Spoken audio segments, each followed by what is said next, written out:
Halo semuanya, Assalamualaikum warahmatullahi wabarakatuh. Kembali lagi bersama saya Taskia. Kali ini kita akan belajar mata pelajaran Bahasa Indonesia untuk kelas 9. Pelajaran yang akan dibahas yaitu bab 4 mengenai memberi tanggapan dengan santun. Yuk disimak. Mari kita paham dulu yuk maksud dari memberi tanggapan itu. Memberikan pendapat itu merupakan bentuk tanggapan terhadap sesuatu. Sesuatu ini dapat berupa peristiwa, fenomena, ucapan, perbuatan, maupun karya yang diciptakan oleh orang lain. Sebelum masuk pada materi, mari dibaca dulu teks mengenai sebuah karya seni ini. Dari teks sebelumnya, mari kita coba jawab pertanyaan ini ya. Kalian dapat menuliskan jawabannya di buku masing-masing ya. Jika merasa kebingungan, kalian dapat simak dulu pembahasannya. Mari masuk ke pembahasan pertama, yaitu mengidentifikasi informasi teks tanggapan. Syarat tanggapan harus objektif dan santun.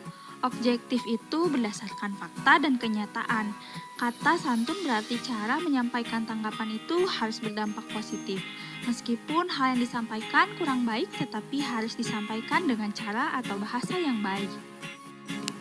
Selanjutnya menelaah struktur dan kebahasaan teks tanggapan. Pada struktur teks tanggapan, yaitu yang pertama ada konteks. Konteks itu berisi apa yang ditanggapi, di mana, kapan peristiwa terjadi, peristiwa apa, lalu menggunakan bahasa deskriptif. Kedua, deskripsi. Deskripsi berisi apa dan bagaimana sesuatu terrealisasi, diciptakan, dihasilkan, lalu menggunakan bahasa deskriptif. Dan yang terakhir, penilaian. Penilaian berisi apa yang kita pikirkan tentang sesuatu itu, lalu menggunakan kata-kata yang mengungkapkan penilaian, yaitu pujian dan kritik. Mari simak dulu yuk contohnya. Perhatikan gambar berikut ini ya. Nah, ini adalah contoh tanggapan berdasarkan struktur teks tanggapan. Tulisan berwarna hitam ini termasuk pada deskripsi, dan tulisan berwarna oranye ini adalah penilaian. Kita balik lagi ke pembahasan.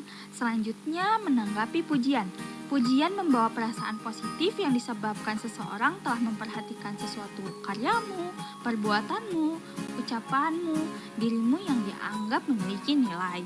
Memuji merupakan komponen penting, kemampuan bersosialisasi dan juga sarana berguna untuk memulai percakapan.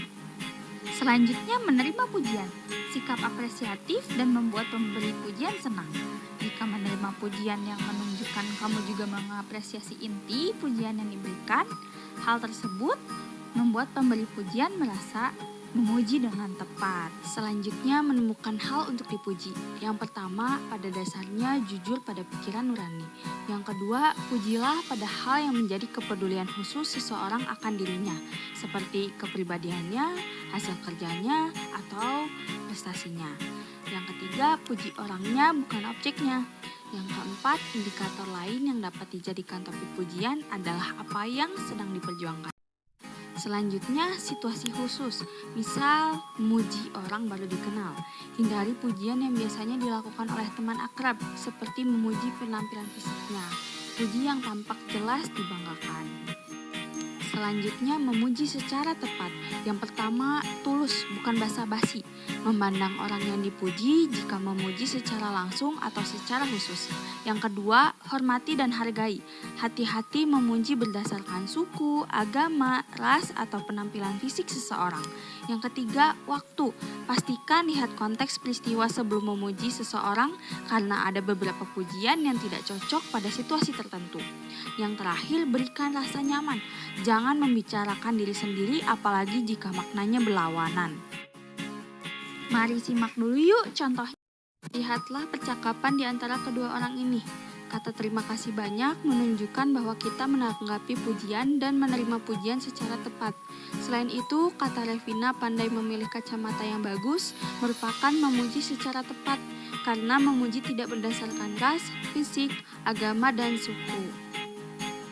Nah, kembali lagi pada pembahasan. Selanjutnya, mengkritik. Memberi kritik yang benar akan mendorong seseorang untuk berkembang lebih baik. Kritik membangun dapat meningkatkan karakter orang serta menghindari menyalahkan dan menyerang pribadi. Kritik membangun, memiliki nada positif, dan fokus pada tujuan yang jelas dapat dicapai. Kritik yang harus dihindari adalah kritik yang hanya mencari kesalahan, merendahkan, menjelekkan, dan menyakiti orang. Selanjutnya, alternatif. Saran bukan kritik. Alternatif dari kritik adalah saran. Saran itu bersifat positif, dapat dilihat sebagai bantuan, sebagai instrumen untuk peningkatan dan perubahan. Nah, sudah berakhir pembahasannya. Selanjutnya kita berlatih yuk. Mari kita baca terlebih dahulu kedua bacaan ini.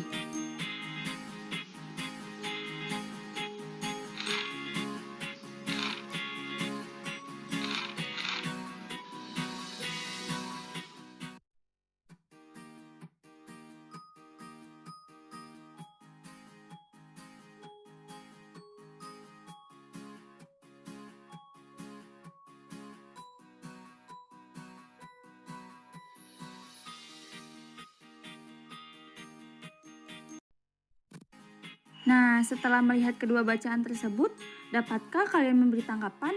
Gunakan struktur dari teks tanggapannya ya. Kalian dapat tulis di buku latihan masing-masing.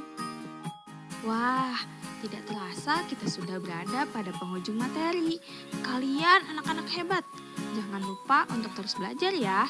Sampai jumpa lagi di pembahasan-pembahasan selanjutnya. Wassalamualaikum warahmatullahi wabarakatuh. Dadah.